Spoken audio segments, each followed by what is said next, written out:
Hi everyone. It's so great to be here. I feel really privileged and I'm pleased to be moderating this conversation today. My name is Luna Mrojic-Gawler. I'm a transdisciplinary artist interested in multi-species worlding and speculative futures based here in Melbourne.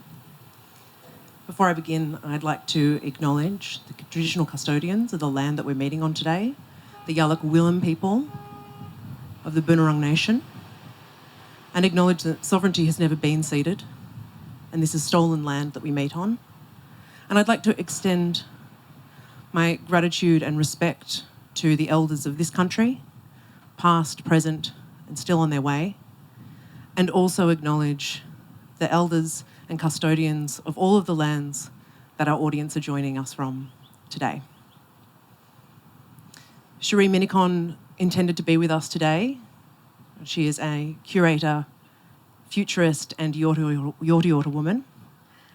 And I think it's important, given the theme of the discussion today, to acknowledge the absence of her voice and what a powerful position that would have been and perspective to be adding to this, and that we continue on with this discussion acknowledging the absence of that. So before we begin with the theme, I'd like to introduce the fabulous panellists. So I'll start with Jazz.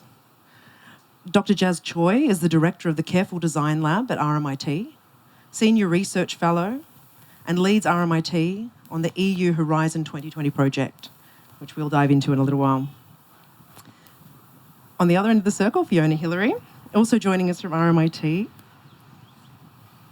as a Program Manager of the RMIT Master of Arts, Art in Public Space, and the Research Lead on the School of Art Research Group for Contemporary Art and Social Transformation. Fiona's also an artist working in the public realm with a focus on site-specific work and human and non-human relationships.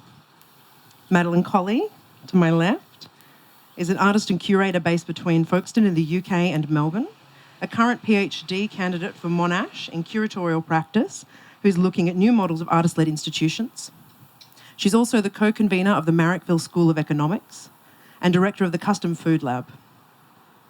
And to my right, Priya Namana is a contemporary artist operating at the intersection of sound, image, performance and installation, which is a visceral response to the politics of the present, situated in a framework of affirmative ethics. And Priya's methodology for her visual art has also been applied in a context of community engagement, which is another thing which will come up as we dive in. So we're having a conversation today as we stand at this point, emerging from what has been a really strange time, a very uncertain, precarious time for the arts and for artists, sitting outside as I suffer my way through hay fever over here. And we're asking questions of each other and of ourselves as curators, producers, artists, wondering what it is that comes next, what it is that COVID has amplified for us around the way that we work, the kinds of work that we're making, who is included in that, and whether we need to reconsider some of the models and how we might do that from our various positions. So to begin with, this very broad topic. Before we dive in, yes, please. Can we introduce Sarah as well, please? Sarah. Also Sarah's here, which is so fantastic. We're so pleased. Thank you, Priya. Thank you, everyone, for those pointed looks, which I did such a good job of ignoring. Sarah Rowbottom is here as well. Fantastic. Sarah does many things. She's also on a different page.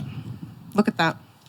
Sarah's the curator and producer and co-founder of Proximity Festival, which has been based in Western Australia, and has recently collaborated with Data on a virtual lab focused on the shifting context and expanded possibilities of creative access and site-specific performance.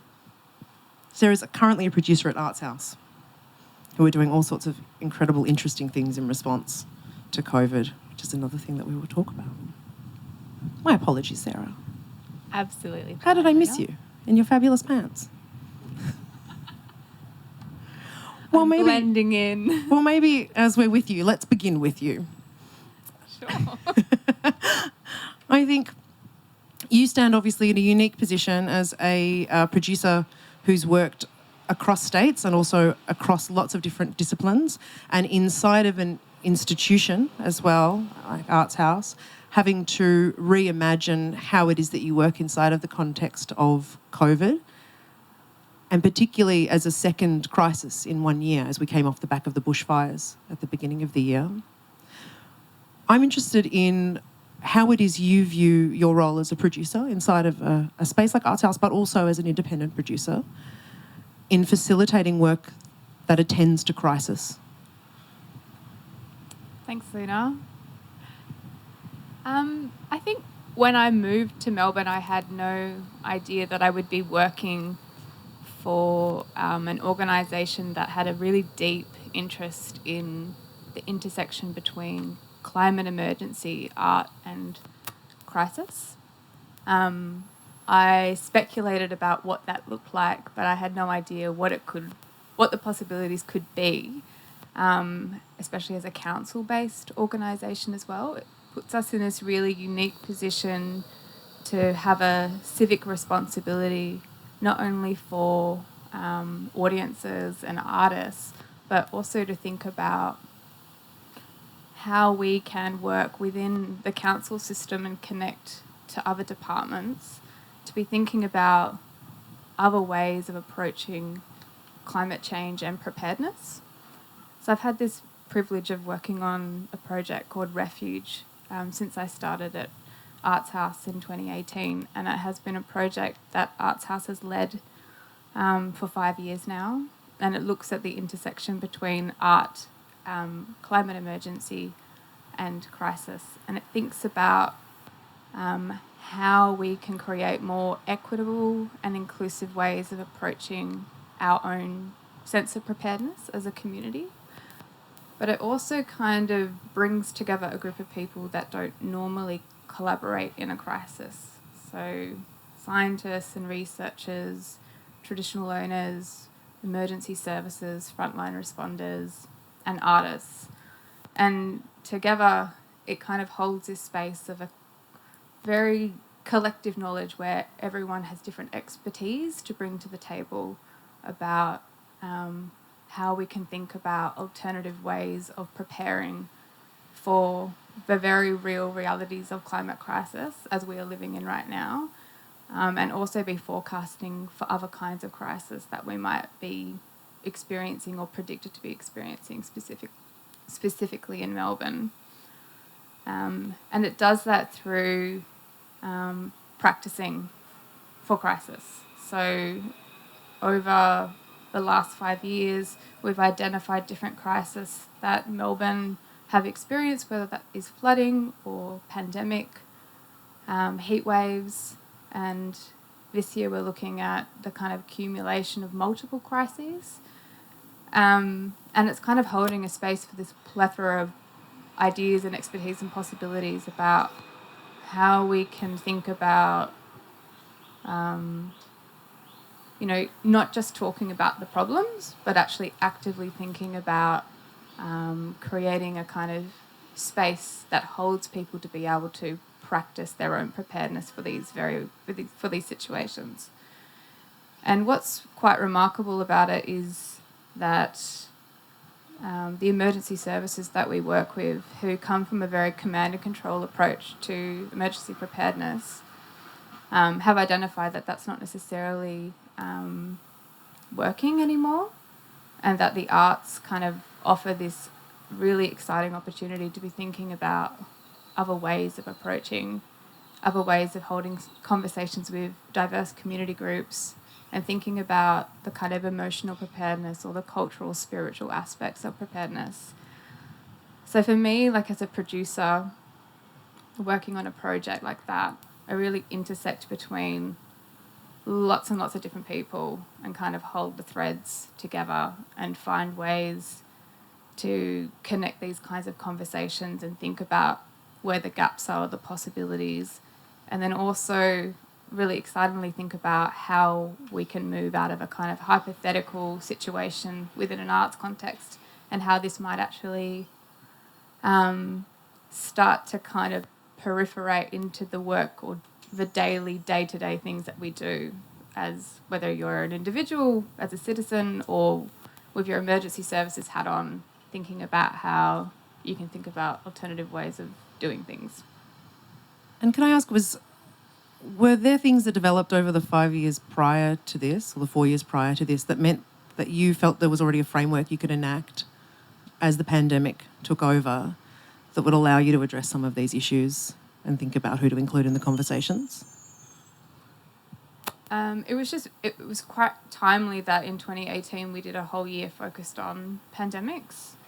And I think the artists involved in that year and previous years as well have developed this resilience, I guess, as practitioners, to be really adaptable and think in a way that has kind of in some ways, they've probably been the most resilient artists we've worked with during this whole period. There's a lot of tangible things that have come out that we can kind of identify, and there's a lot of philosophical things or kind of small shifts in behaviours or attitudes. But also when you're doing a project that looks to a pandemic, you have to be really careful about not creating a kind of sense of alarming people or fear, and your entry points into that. I know I wasn't there in that year when we did the pandemic year, but I know there was a lot of conversation about what kind of narrative to paint to the public, so it wasn't actually just freaking people out, that it was creating entry points for people to still be able to come in. Yeah, which I think is so much around what it is that arts can do in this space, working in the imagination rather than engaging with rationality and what comes after that in a pandemic context, which is fear. I think the point you made about the artists being particularly resilient, I think is something that, I can only imagine what it is that the Refuge artists have in terms of resilience, having observed all around Melbourne and Victoria and, of course, Australia at large this year, the enormous resilience demonstrated by artists across communities. I wonder, Fiona, in the public space, how have these themes, crisis, resilience, arisen for you as a practitioner? My research was initially significantly impacted because I've been working at the Western Treatment Plant, which was closed to public access and is closed to public access normally. So I've been involved in a project with Deakin University called Treatment, and over 2 years they engaged 10 artists in 2017 to create site-specific works on a site that generally isn't accessible to the public. Anyone who's gone to primary school in Victoria would have gone on a bus tour of the Western Treatment Plant. But what's interesting about putting a group of artists into a site like that, it's the plane trees, it's not COVID. Putting a group of artists into a site like that reveals a whole lot of other stories of sites. So for me, I've imagined a way into a whole other realm, thinking about what we put into the ocean and how that translates.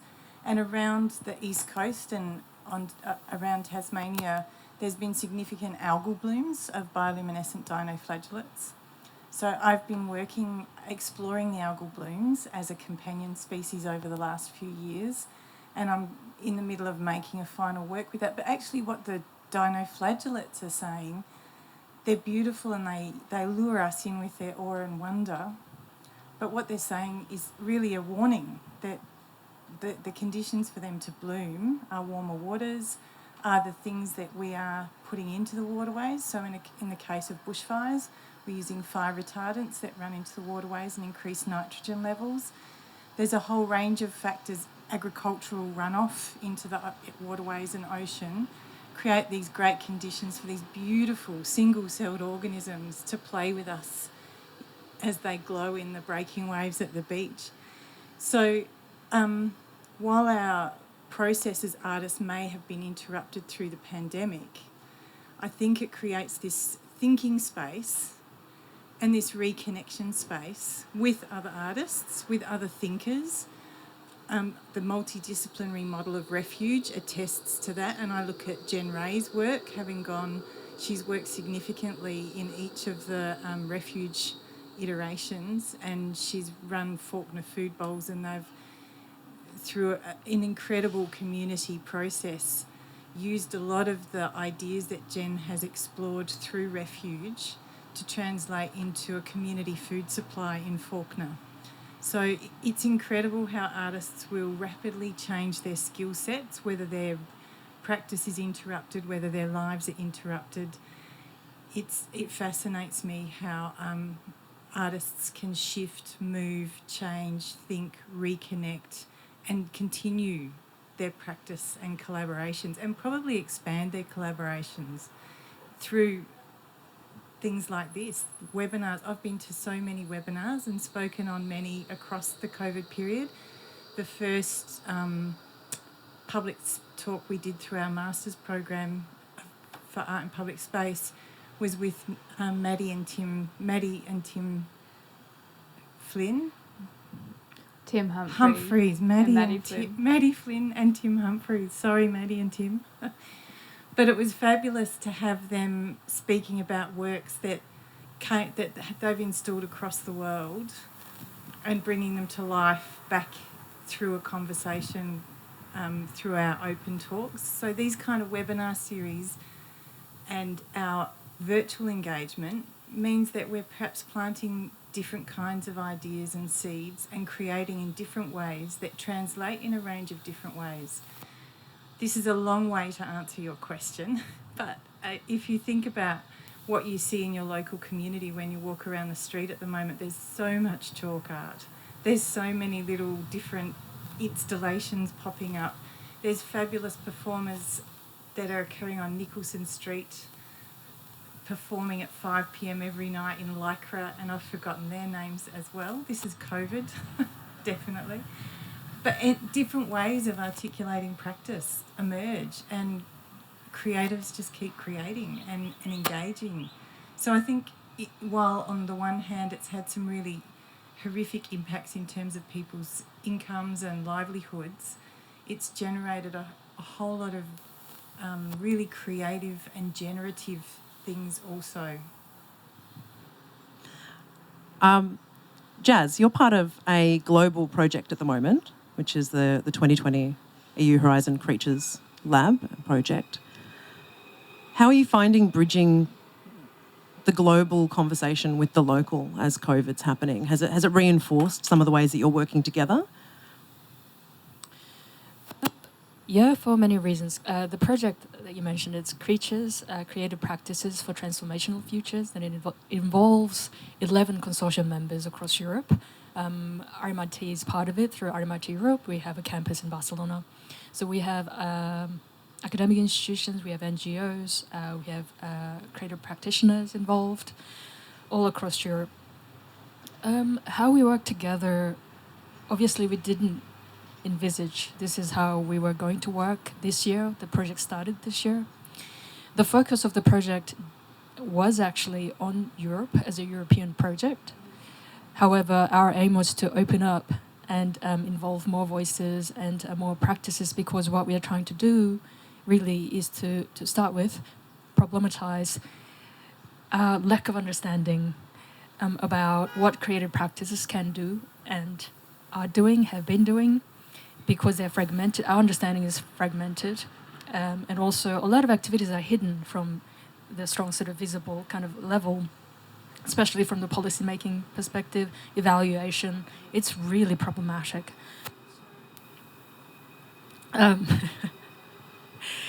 So we thought it was really important to bring together different voices and what's actually happening and revealing more and more rather than focusing on what we already know. The project itself works in a very collaborative way, and as a research project also, because it is funded as a research project, but practice-based.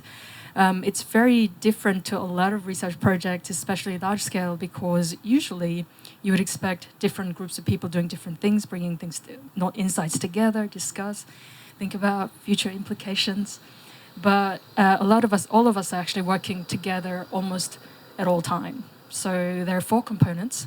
One is Observatory, so trying to understand what's happening, what are the hidden activities that we don't know about, how do we make sure there's an ongoing observatory of what is happening, and sort of understand what people are trying to do and what is not being done for what reasons.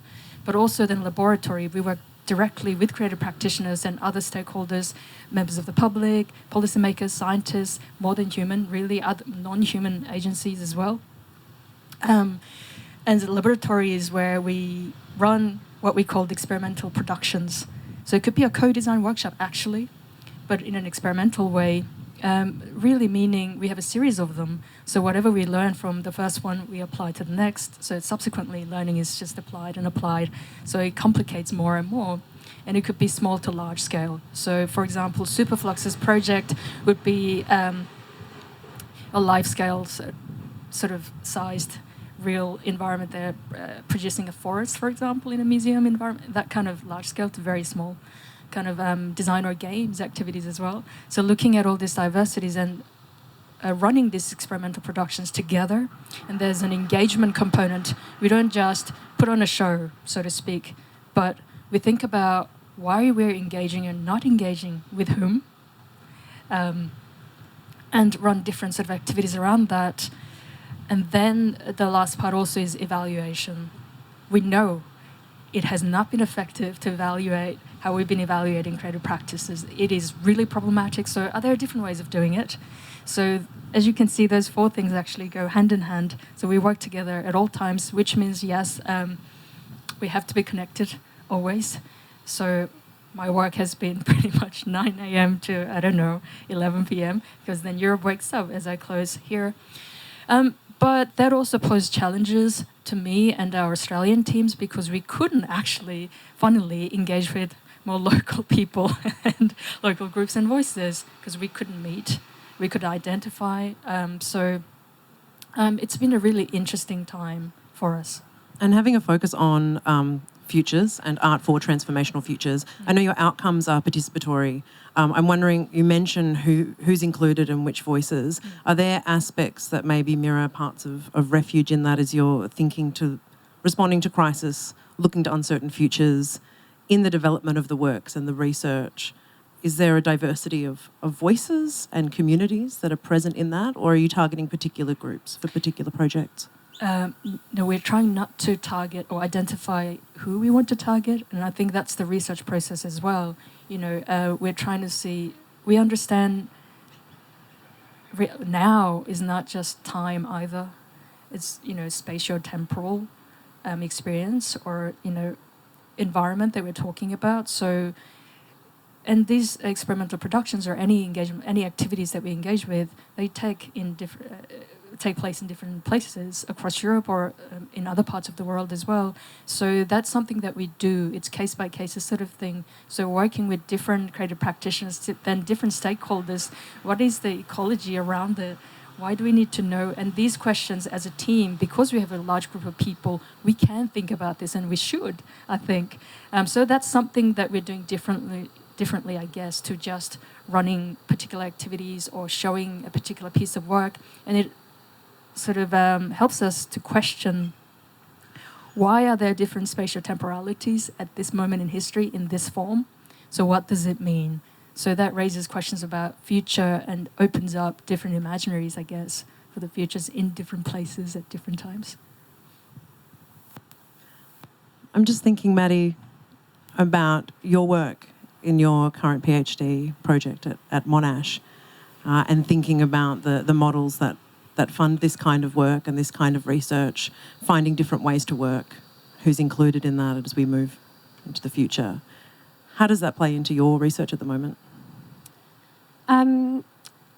My PhD looks at new institutional forms, and as COVID was happening and institutions started closing, and there were, it kind of revealed in really stark relief just how institutions are not necessarily representing the artists that they're kind of there to represent. They're often these big monolithic kind of big administrative structures that all were struggling for survival as well.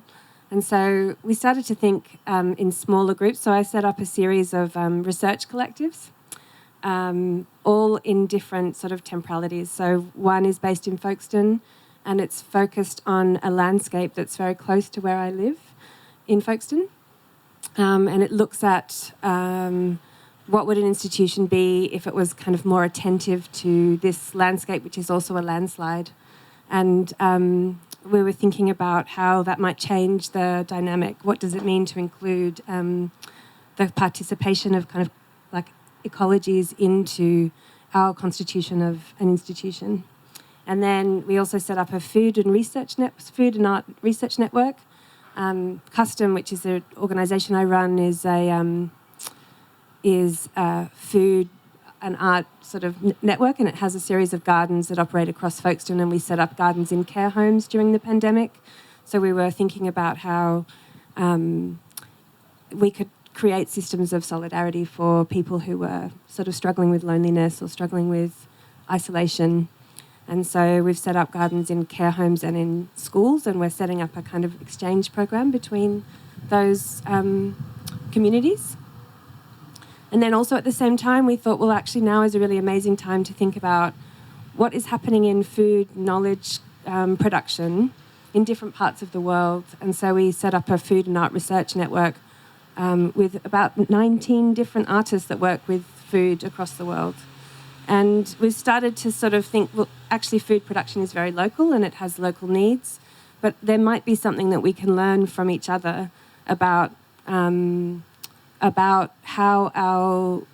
we create sort of relationships to supply chains and how we might intervene on different sort of systemic change in our local area that we might learn from each other. And so that's been very slow and very gradual. We've had a couple of meetings during COVID, but we kind of see this as it's sort of a kind of planting of seeds in each other's practices. 19 artists all planting seeds in each other's practices across the world, which has been a really amazing thing. And I think without COVID, we wouldn't necessarily have had that opportunity. We wouldn't necessarily have thought, in our kind of sort of need to produce, we wouldn't necessarily have thought, well, let's see what's happening elsewhere. Had the impetus for, new generation of projects. Yeah. Interesting. I was just about to ask whether COVID had actually changed anything about the way that you were working, but obviously in that specific project. But it sounds like it was in response in the first place.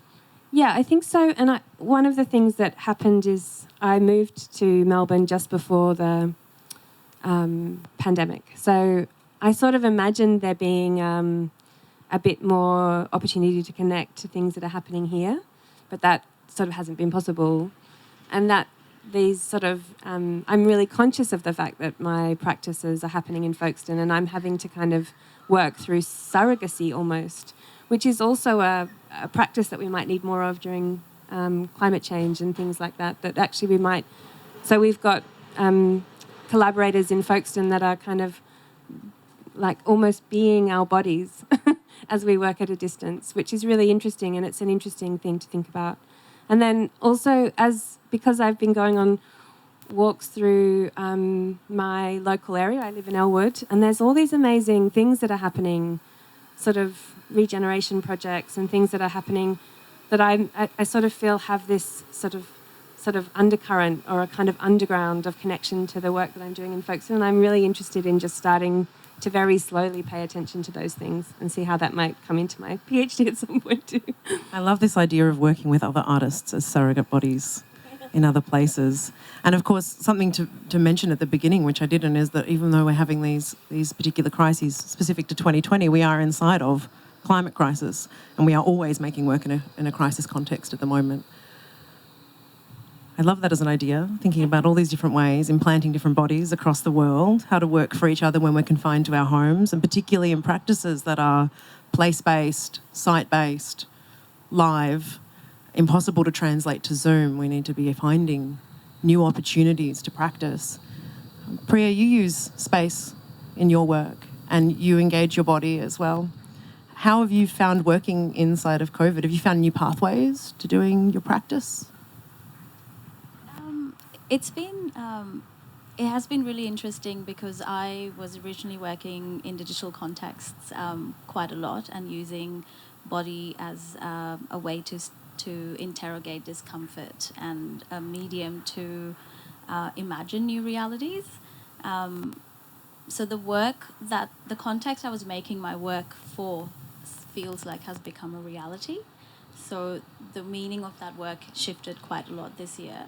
So this year I've been exploring discomfort as a currency within the body and how art mediates that space to create new ways of thinking.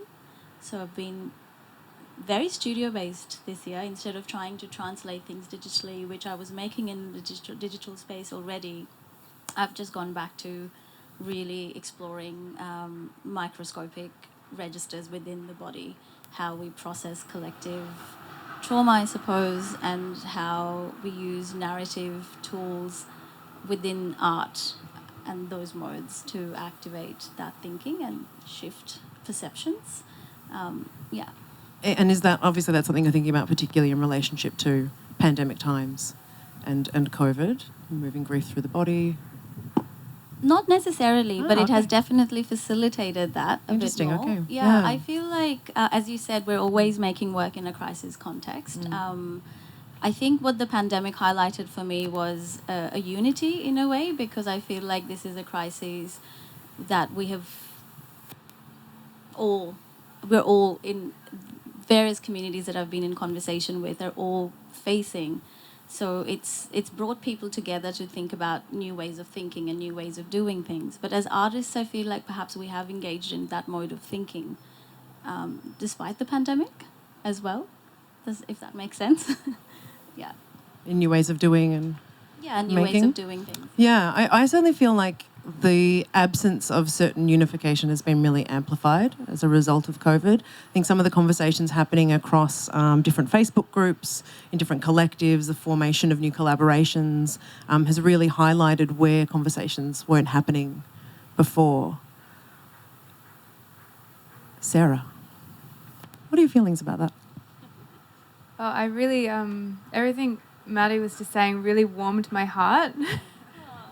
You know, it feels like what you were just describing was this way of kind of collectively working that was around care and love and friendship, and that really resonated with me a lot. And it makes me think about the lab that I just ran in with Proximity and Data, which is a disability arts organisation, and we'd planned this lab to happen like on Noongar Budja country in WA as a site responsive investigation, you know, thinking about ways that we can embed access and really considering place and connection to country. And of course we couldn't do that, but we just through a very, very slow process, like let go of what our ideas of what that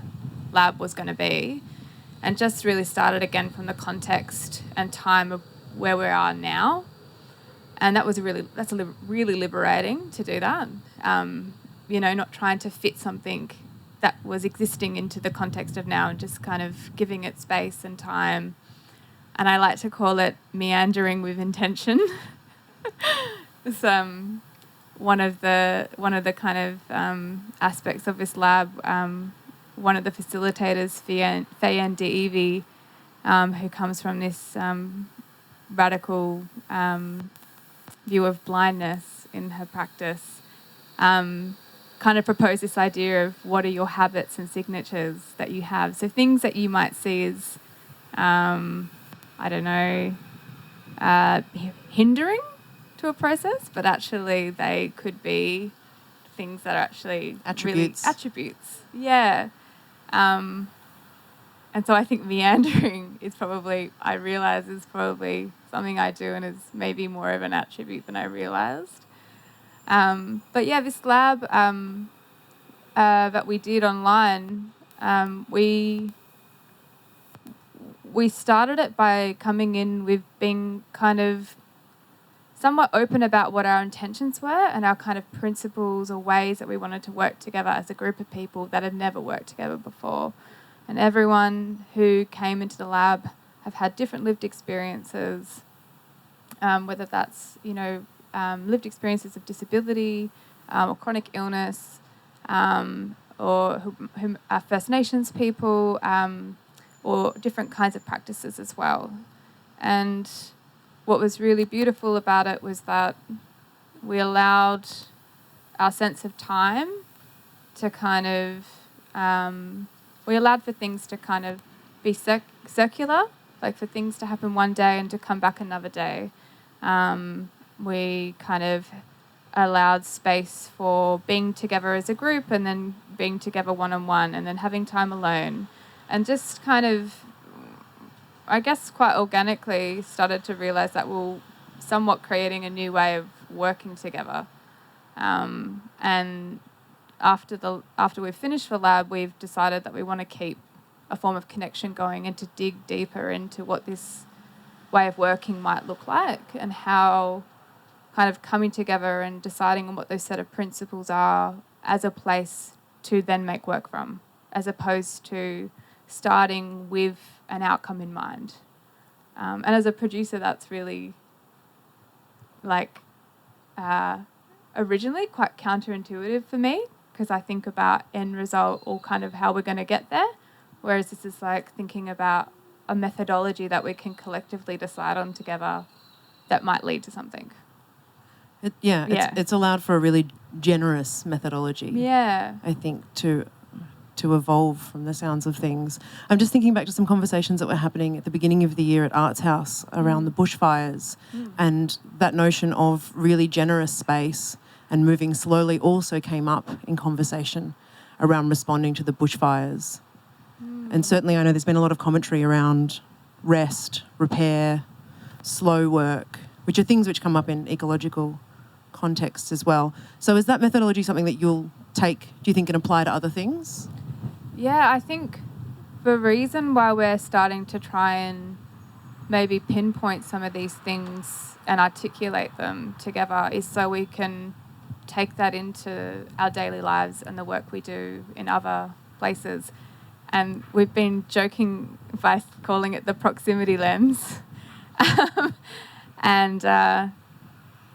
And it's kind of nice because we will kind of message each other and say, I took you with me today to this talk, like you were here with me, like all 15 people were here with me. And it's just, I think it's kind of nice to see what happens and evolves from that kind of conversation together, I guess.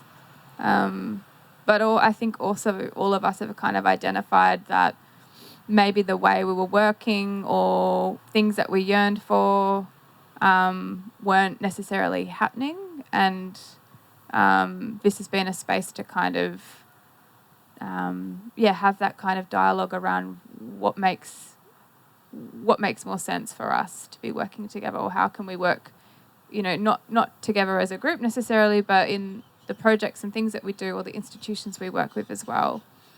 How can we start to introduce new ideas, whether that's as simple as you start the day by doing an access check-in with people. Like, how are you today? How are you going? How are you, Lena? I've got a lot of hay fever right now, Sarah. But I think well. I think sometimes we don't ask how each other are. We just go into these projects. Yeah. And I think, one thing we talk about at Arts House, and also what we're talking about in this lab, is how do you come to a process or a project as your whole self, as you, as an artist, as a mother, as, an auntie, as someone who's, a climate activist or whatever it is. Like, how do you bring all of these things with you? Allow space for that as well. I think the sudden increase in Zoom conversations has done that as well. We're meeting people in houses all the time, and people are not usually using backgrounds. So you're sitting in studies and you're with cats and children and partners bringing in food. I think it's happening more and more. I've had way too many people in my bedroom. It's just not a good place to be running from. Organising cushions before the screen turns on. As a political thing, though, I feel like that intimacy is really is quite brilliant, because it feels Absolutely. like people are coming together and certain barriers are being removed and dissolved, which is not a very institutional way of working. So it feels really positive, and a new way already. Yeah, I agree. And I think some of the heightened nature of this, particularly around the sudden precarity with people's income, has forced a conversation and a transparency around the way everyone is working, thinking, living, which is extremely intimate. Fiona, did you have something you wanted to add to that? I think that kind of, it's like the letting down of one lens that we hold ourselves to in the world or see the world through, and the introduction of another, because today's the first day I've had a conversation like this with physical humans for a really long time, and you're conscious all of a sudden again of your the way you're thinking, the way you're interacting with people, the signals and messages, the body language that the flat screen just seems to be able to create a surface on. So there are so many things so many beautiful things that have generated through a kind of intimacy that Zoom offers, or that the screen offers, but also that kind of disconnect from our interrelations as well, which is quite an interesting observation, I guess. So I wonder how, as we emerge, coming here today through the train station, on the train, on public transport, there was hardly anybody. So it was notable. I felt like there was an absence of bodies in my journey, and then unexpectedly, who am I going to run into, or who won't I see in this space? It's quite, it's such a new experience, and perhaps gives us great potential for the way we begin to re-enter the world, or we haven't left the world, but the way we publicly re-enter the world, I guess. I agree, actually. And I think intimacy with non-human agents as well. So 8% of human DNA consists of viruses, and now we're talking about viruses and, really in fear. We're actually quite intimate with, we've always have been. And I think these questions we didn't think about, and I think this is the moment, it has been a moment for a while now, I guess, in our lockdowns. Question, why? Why haven't we thought about this intimacy? And now we know this, what are we going to do differently? And also then, as someone in academia, also then, how do we know? And these questions about methods of knowing and, epistemology, and how do we address the sensuous knowledge? And Ursula K. Le Guin actually says something really lovely, as she does always. But science explicates, poetry implicates, and how do we bring them together as a way of knowing? And I think, for me at least, is an immediate challenge, and that's also one of the reasons why we can't let go of creative practices, arts. We need this right now more than ever. I keep thinking too, back sort of connecting to what you're all saying, is that, especially touching on what Priya said about the kind of politics of this moment, that there is this sort of real need to think about what kind of contracts of care might come out from this moment. Like, how do we capture the fact that we've all learnt different ways of being and making and doing and acknowledging non-human agency and kind of and put that in the centre of our ways that we interact with systems that don't necessarily allow us to acknowledge those things. What would it mean to say, when you are getting approached for a commission or something, that this is my care contract, and these are all of the interdependent relationships that I support and I'm part of, and how does this institution then come to terms with those relationships, that sort of very interdependent structure that we are in or within? Absolutely. Absolutely. Jazz, with the Careful Design Lab, do you have care-based frameworks that you operate with? It's such a tricky question. I You're thought welcome. this might come up, and what I'm hesitant about, and I think as a group we all are, is to establish, define what care is and careful design or careful creative practice might be, because then it's very likely it could become more like design thinking and packaged into workshops and tools and kits, and that's not what we want to see. So I think there are some aspects that we need to really think about and sort of embody as we engage in careful practices. Things like curiosity, as in how do we listen? Who do you listen to? How do you call out? And listen to things that you haven't listened to before. Or call in. Hey. Or call in. Yes, call in. Call in. And listen actively to respond then, not, okay, that was great, and walk away, and that's extracting. And also, accuracy is a really interesting kind of point here, I think.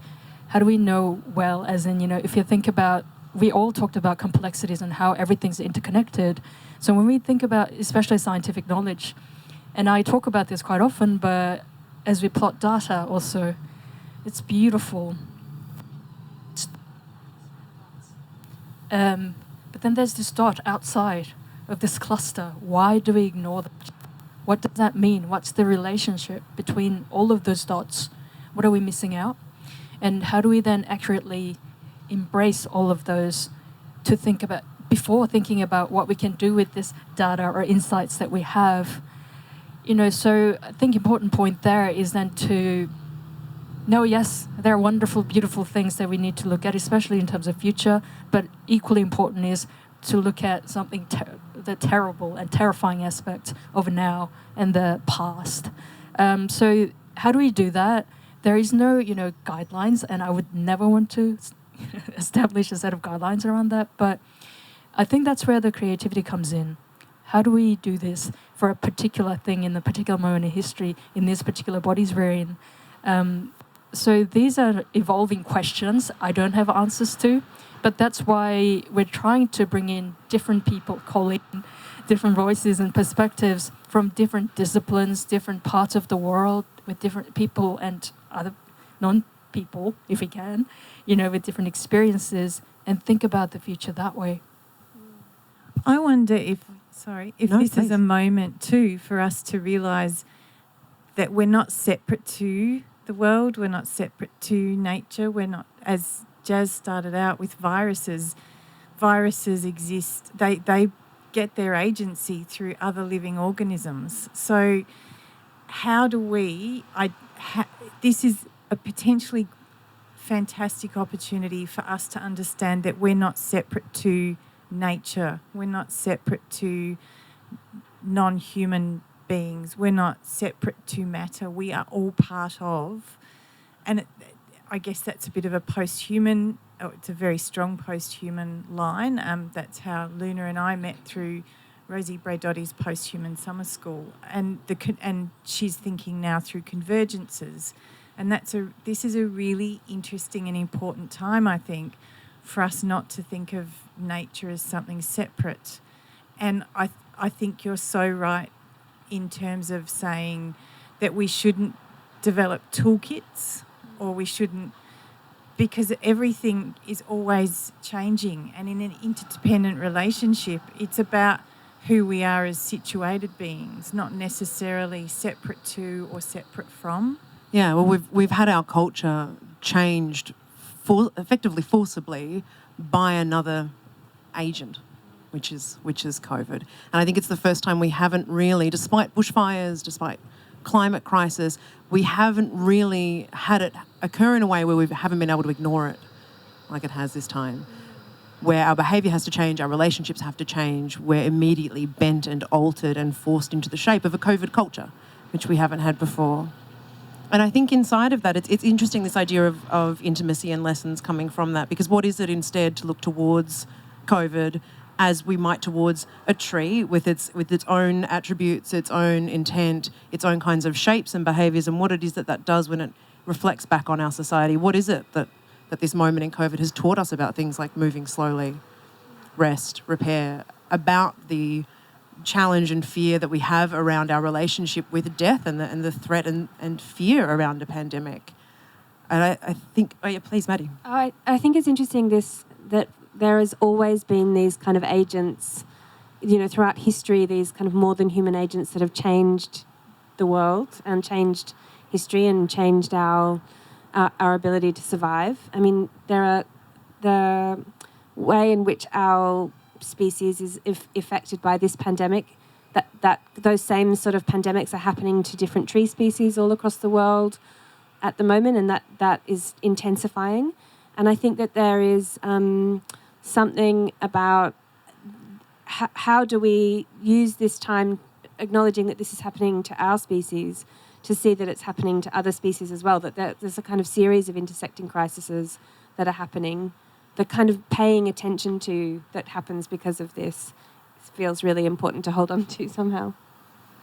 And please, Fred. I was just going to say I'm responding to that, but also feeding back towards the conversation before about avoiding in Refuge the idea of pandemics as being too inflammatory and fear-based, and also having this opportunity to confront the really troubling, the really uncomfortable, that it is, I mean, in this way, we are being called in ourselves as well, I suppose, and that creative practice is really an incredible space to be able to hold for troubling, uncomfortable topics like this and make space for the public also to be connecting with them.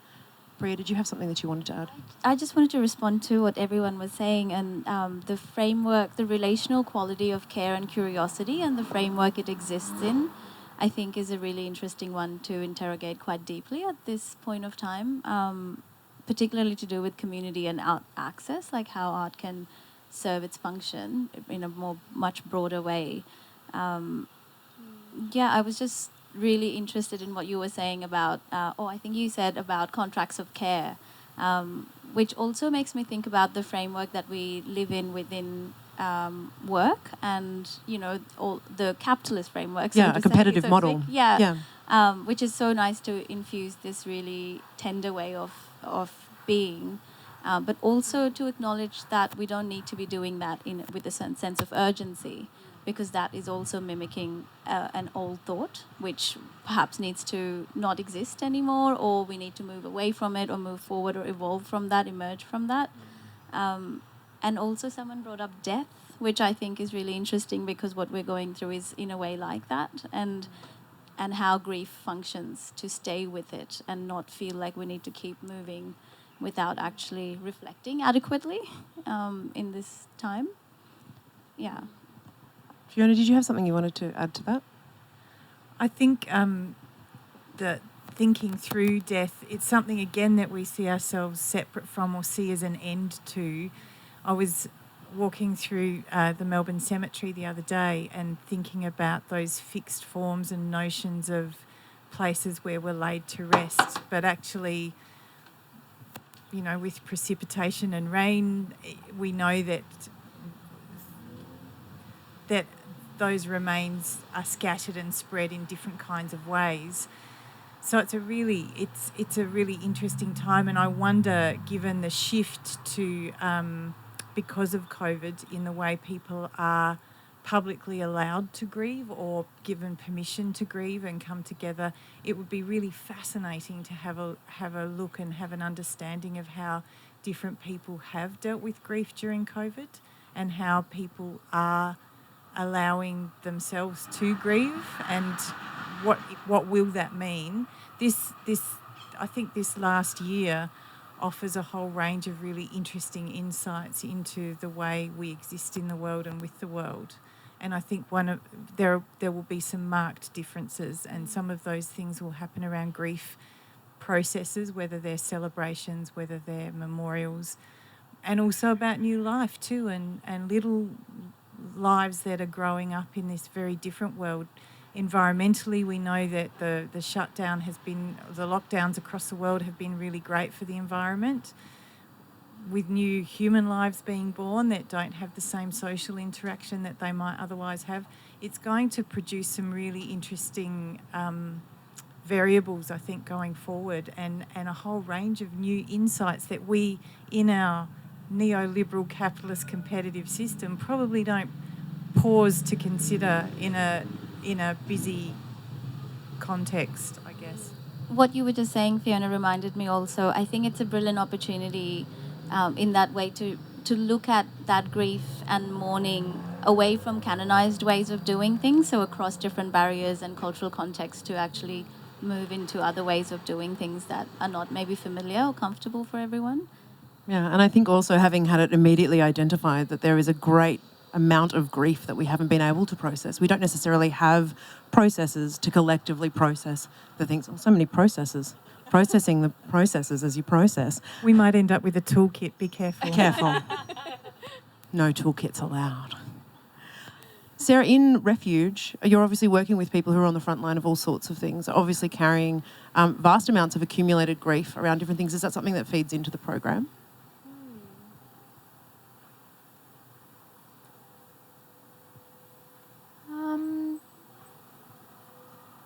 Grief hasn't been something we've really talked about now that I think about it. I'm trying to trace back into my conversations. I think a lot of the emergency services we'd recently caught up with our kind of contacts in Emergency Management Victoria and Red Cross and SES, and, they're exhausted. So they almost started the conversation and everyone was a little bit flat, but actually through our conversation, the energy picked up actually, and it ended up being a really energizing end note. But I think they are thinking a lot about successioning within who's volunteering. There's always waves of people that are holding over knowledge that are going to leave, and then it's about new people coming in. I don't think that's really to do with grief in any ways, but I think Refuge has lots of spaces for dialogic engagement, and I think through those conversations, if you're having a cup of tea with Lorna, or if you're sitting and listening to the supper club with some of the Indigenous elders, these conversations constantly thread through Refuge. You're listening to an M Pavilion podcast, conversations about design and the world we live in. This podcast comes to you from our 2020 season. For more, visit our archive at library.mpavilion.org and subscribe wherever you find your podcasts. What grief is or how it translates, but even in succession planning, somebody's moving out of a way of life, and that's a big change. Someone else is moving into it. But I think it's that dialogic kind of framework of Refuge that allows for those conversations to happen without necessarily being flagged. Without, being labelled as grief processing. Yeah, that's very true. Thank you. Yeah. Maddie, in your ASH project, obviously there's a lot of ecological demise involved in that, and people are working in a really intimate and sensuous way with non-humans and landscape. How does grief factor into that, and how do you deal with it? Yeah, it's interesting that project felt like it was a holding of a collective memorial process over 3 years. So it was a project that was designed to collectively memorialise a tree species in Europe that's experiencing a viral decline. So it's been, there's 150 million ash trees in the UK, for example, and 98% of them are likely to die in the next 10 years as a result of a pandemic, essentially. And so that the project was about sort of drawing our attention to the loss that we will experience. And it's quite difficult because lots of people don't know what an ash tree looks like. So you sort of have to start with, well, here they are, and there they go. There's this kind of holding of, actually that happened to me a lot when I was doing the project. I would sort of turn into a comedic kind of mode, because holding actually quite a lot of grief about this sort of these numbers and this species is quite complex, and there was lots of really beautiful things that came from that. The sort of learning how to turn your attention to another species sort of regularly has changes you on a cellular level, I think, and it's a really good practice. Just to acknowledge that there are lots of species. There's lots of species lost, and that actually, if we just turn our attention to it, that can be really transformative in some way. And then to sort of acknowledge that there is some sort of level at which our body is experiencing different kinds of trauma, and that trauma is felt in the body. So that is where our grief is held too, I think. and there's so many things to say about that, but looking to the micro as well as ways of acknowledging and processing. Yeah, exactly. Jazz, working in future spaces, does grief and models for processing grief, does that factor into looking at possible futures? I think grief has always been there. We just didn't see it. And I think what these apocalyptic times reveal to us is basically that they etymological sense, it revealed more than we were prepared to see or conditioned to see. And so what's really important now, I think, is to acknowledge, yes, everybody is going through grief, but also those who are grieving and we didn't care enough about, they'll be grieving more. And will their voices being even further silenced?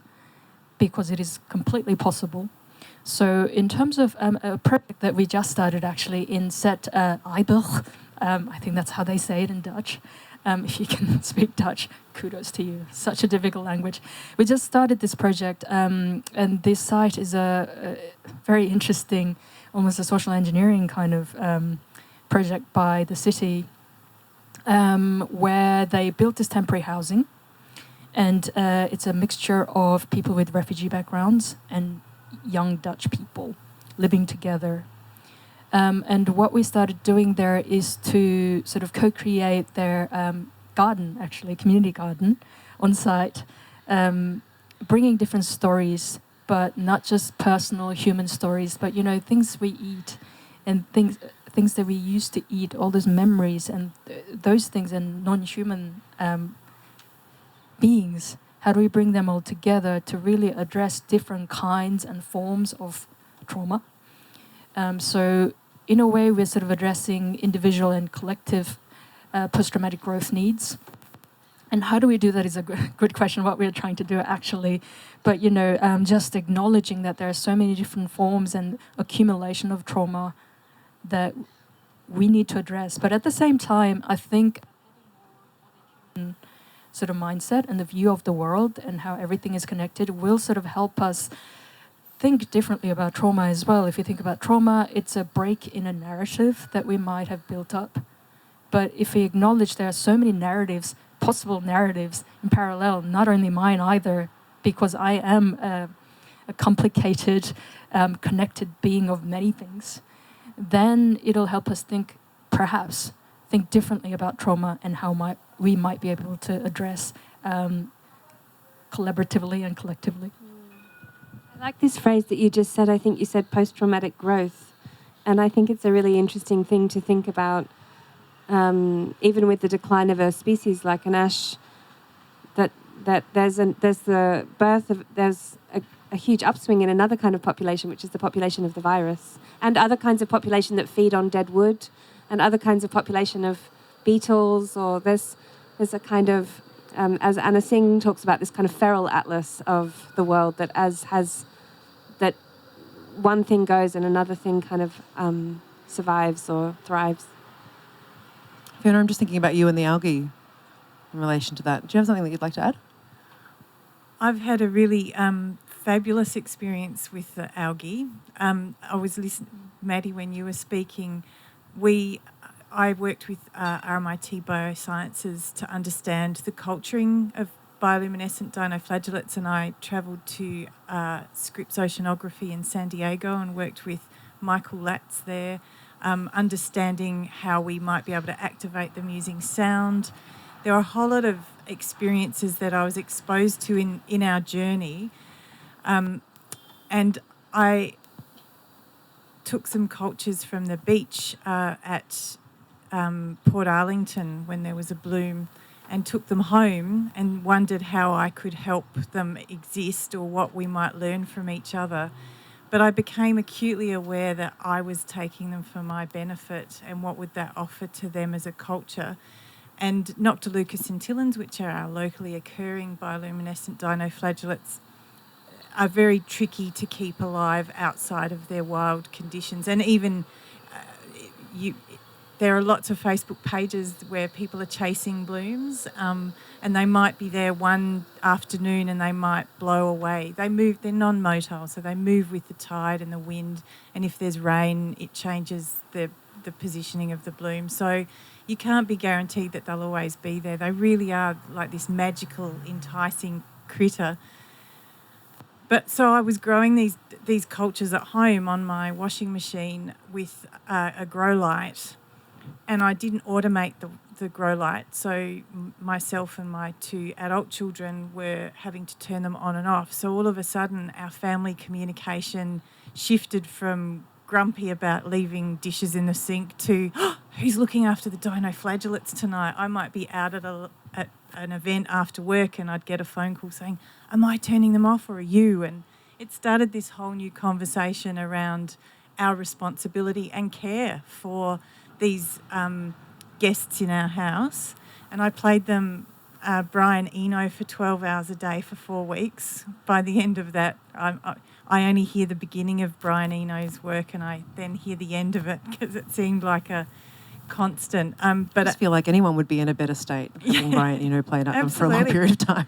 But actually, because they dig vibration for their glow, they would have preferred to be at an illegal rave under the Westgate Bridge with my son. But, you know, so they really... Sorry? It's always an option. Yeah. If they stay alive, they can go there. And when I went to the States, we discovered that we exposed them to a whole lot of different sounds and vibrations, and they really reacted to that kind of So our experiences, when they weren't glowing anymore and when they'd overpopulated in their flasks, I felt really sad and a sense of sadness. And in talking with the scientists around the care of single-celled organisms, they were saying, well, they're not really considered in an ethical framework because they're invertebrates. So there's not a set of criteria around them except that they might be a biohazard. So it's quite interesting the way we categorise, and I think, Jazz, this points to what you're saying, is if we do develop guidelines and toolkits, they become set in stone. But actually mapping life and experiencing life and cycles of life, I don't know if anyone's seen My Octopus Teacher. I found that incredibly moving, to think through that sort of iterative task of going to the same site every day, diving in that site, learning to understand what sea creatures were living in that space.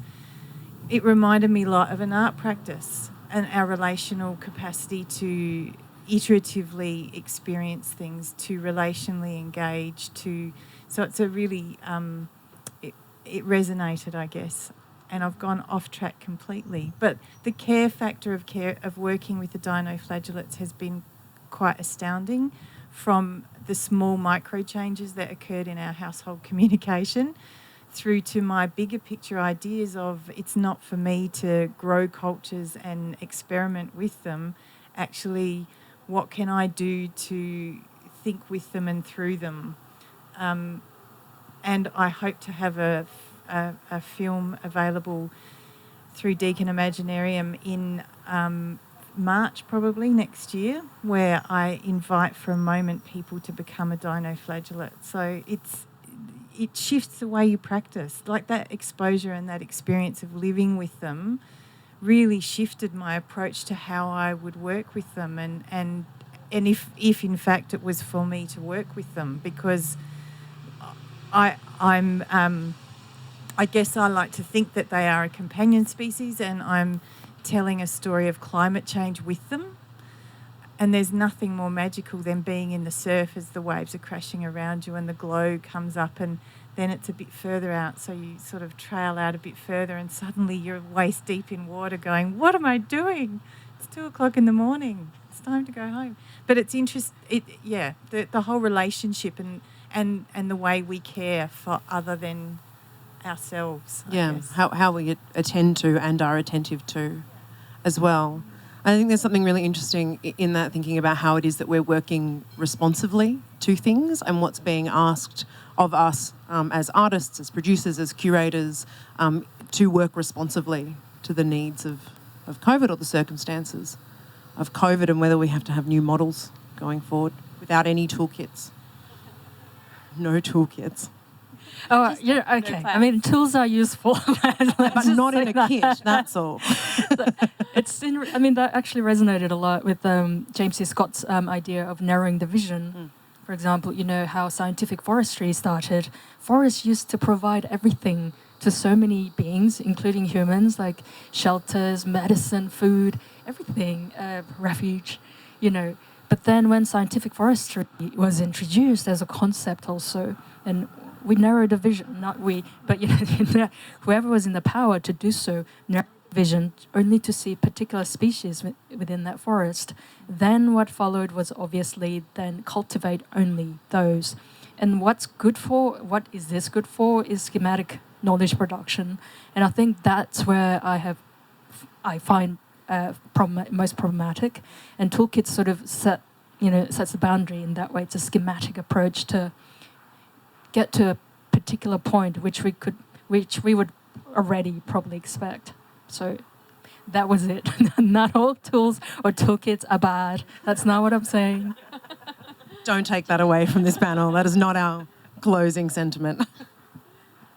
I was just thinking about the schematics of toolkits and the homogenization of toolkits, and what you're saying as well, Fiona.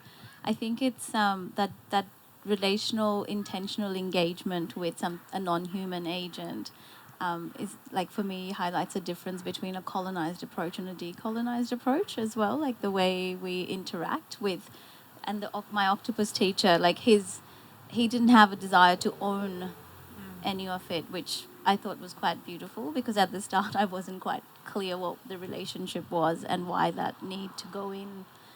But then, you know, I find that decolonized way of thinking and looking and moving forward really important to imbue in the way we're thinking about art's role as well.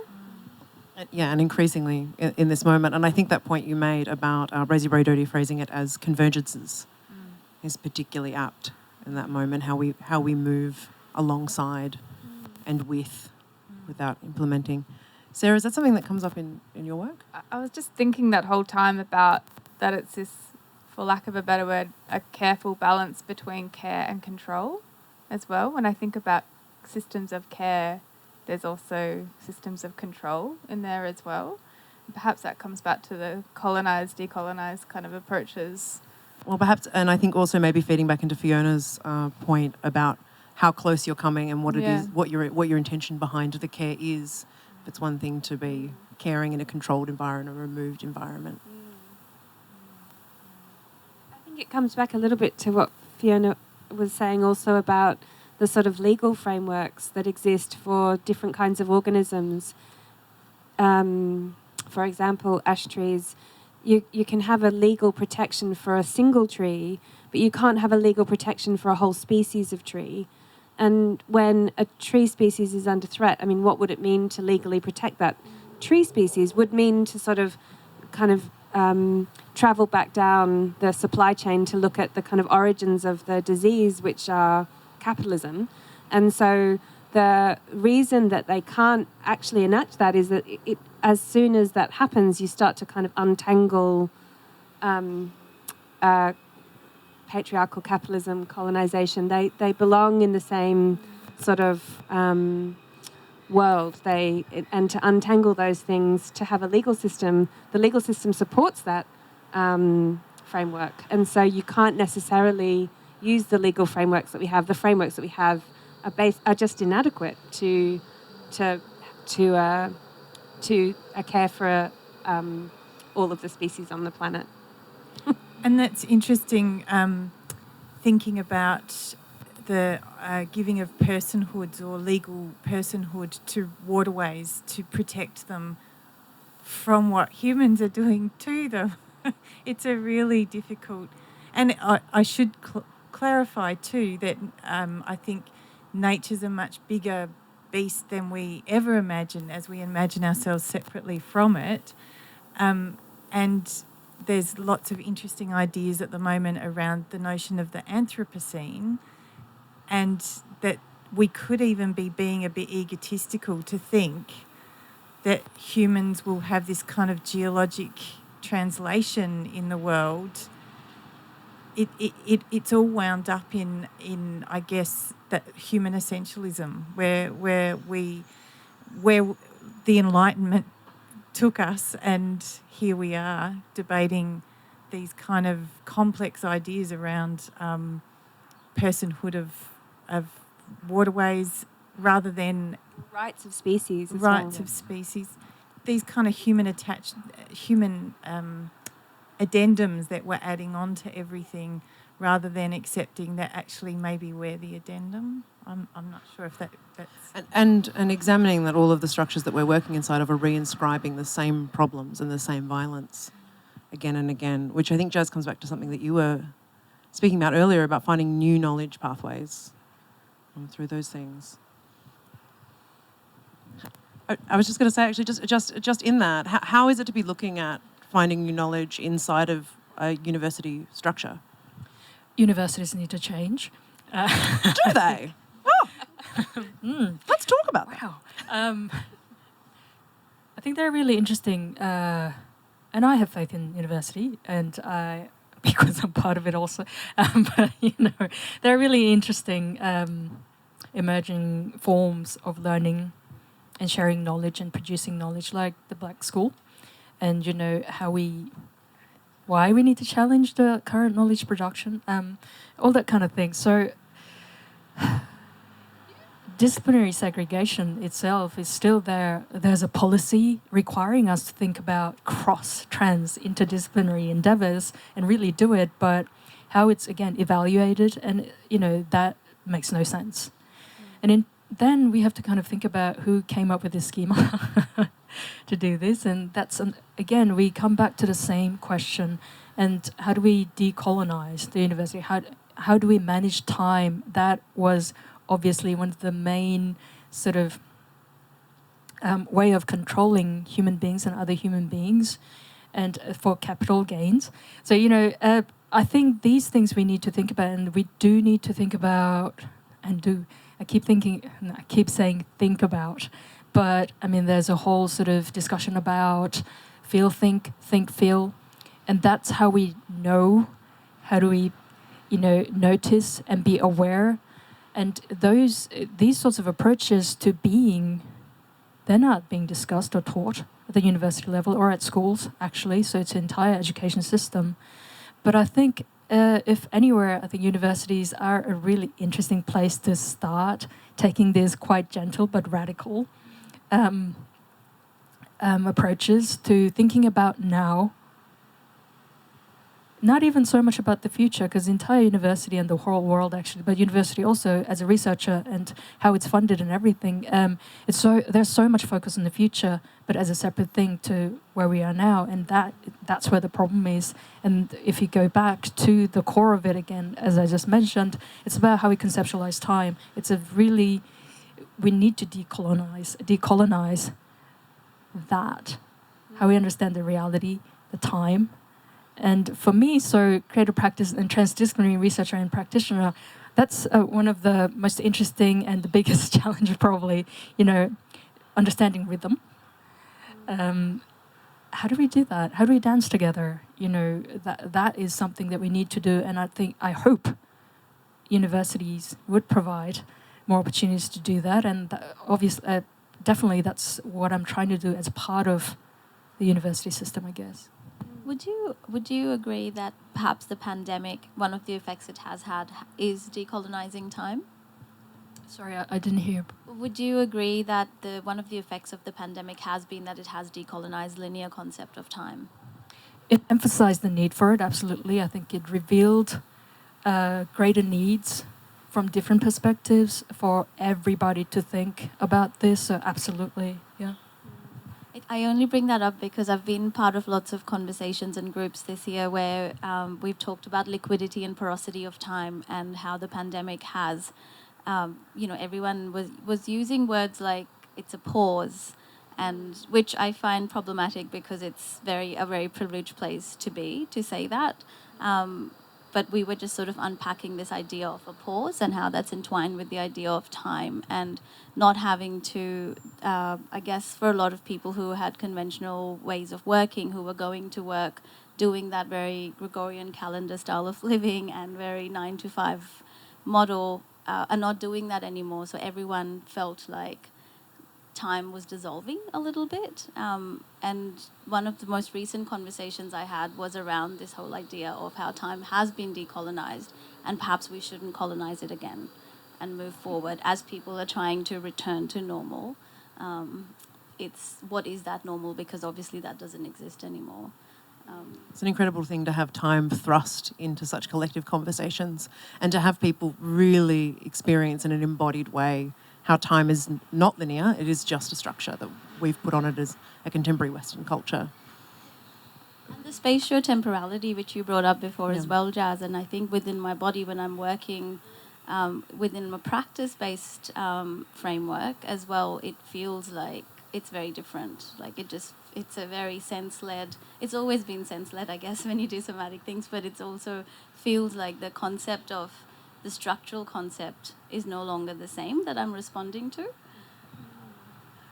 In looking at some of the projects that are coming up with Arts House, I know with Makeshift that you've adjusted how it is that you're imagining time and the development of new work and how that happens.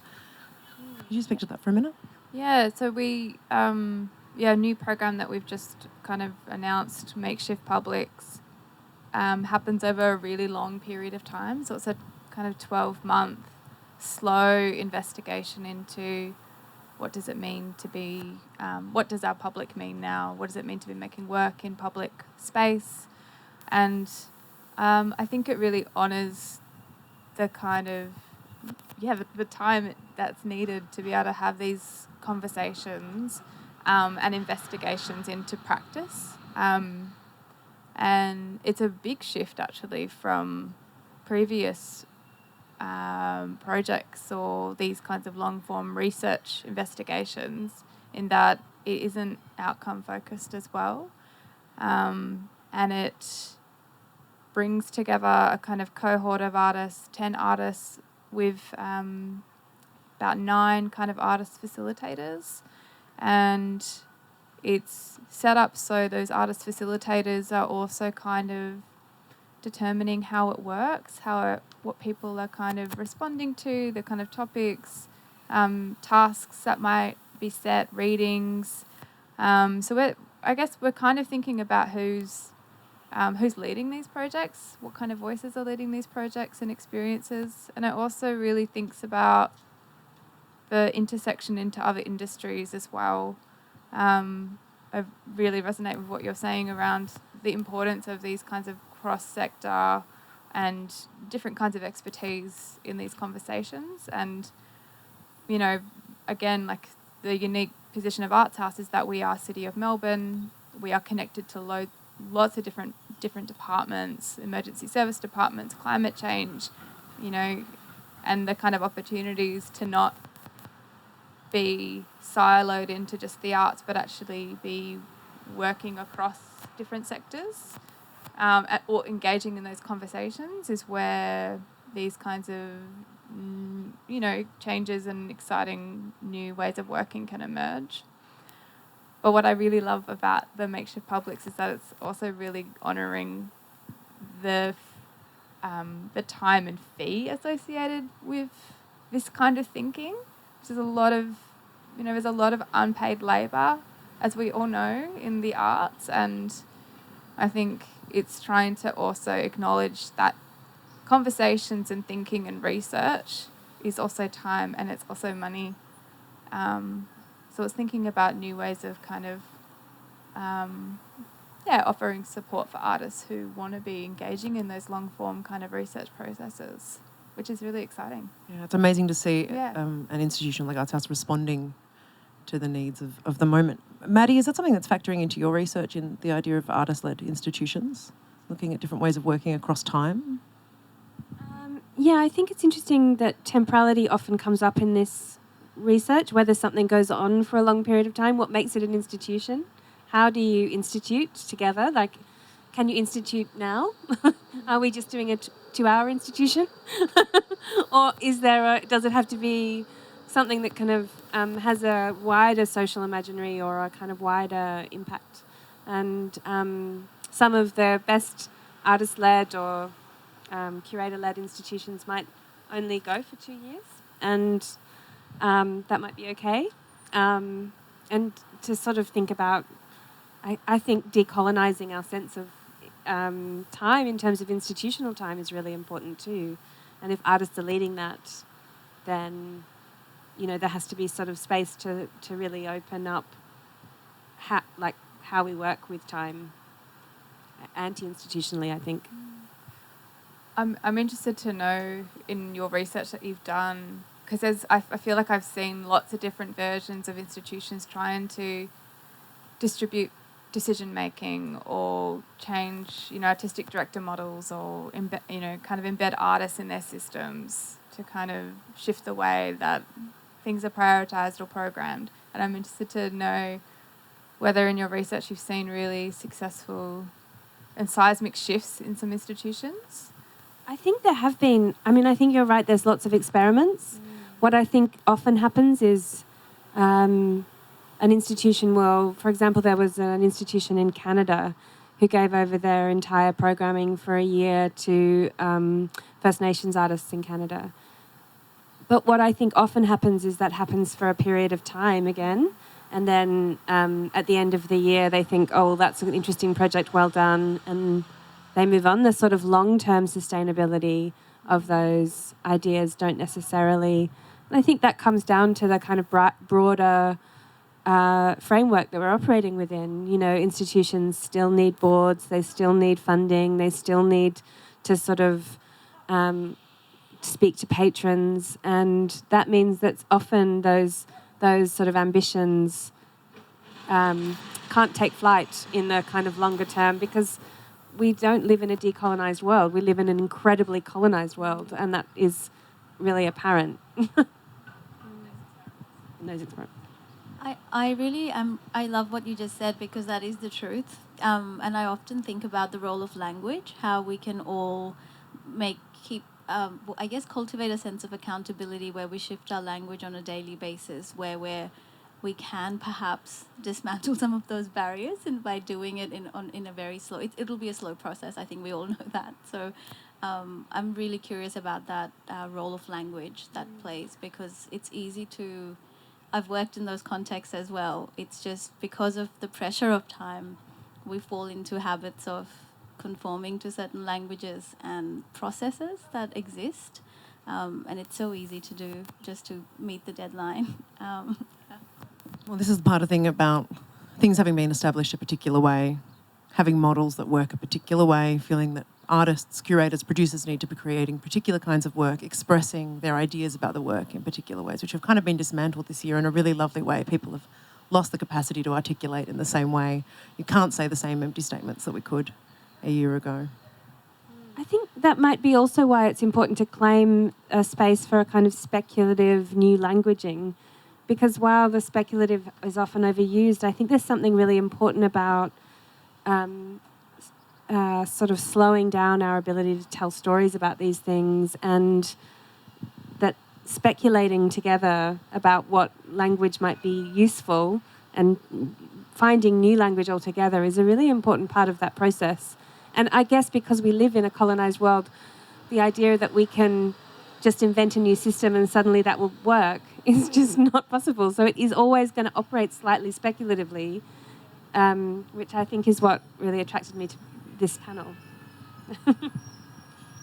Very well timed. We're going to wrap up in just a minute, but before we start coming off this notion of speculating and looking forward, I just wanted to ask you all if you feel as though there is a different responsibility now from where you each stand in your work, producers, artists, researchers, responding to a state of increased and ongoing crisis, and acknowledging the things that have been made apparent by COVID and what we speculate will come in the year or years to come. Is there a different sense of urgency, a different interest in working a particularly new way, a different sense of response? Sarah, can I ask you first? There's a question that's kept coming up in a lot of other discussions that I've been part of, or conversations with artists, that has been, what kind of ancestor do you want to be? And that's really sat with me a lot, because I think it's about your individual but also your collective responsibility to each other and to country. I think that's a question that we should all ask, and it's a lifelong question as well. It's not something that you can neatly answer, and it's something that you practice that and think about and put into action. And immediately reconnects you across a much larger timescale than we're used to working to as well. Acknowledges that the work we're doing now is not actually just about now. It's not about the next project. It's not about this annual report or this program. Thanks, Sarah. Fiona, how about you? So I've been in this time, I guess, thinking about the people that influence me and my thinking. And we were fortunate enough to experience Donna Haraway presenting to us at the end of the post-human summer school this year. And I think one of my favourite catchphrases from Donna Haraway is, "What are the marks of care that we'll leave for the future?" And I think it's in keeping with your question of what kind of ancestor do you want to be? What am I doing, and what am I leaving behind? Locates me, situates me in the moment and in this time frame, whether it's the colonised time frame or my own decolonised time frame, my own speculative time frame. So what are the marks of care that we'll leave for the future, and who are the kin we'll do that with, I guess? Thanks, Fiona. Jazz, would you like to speak to that?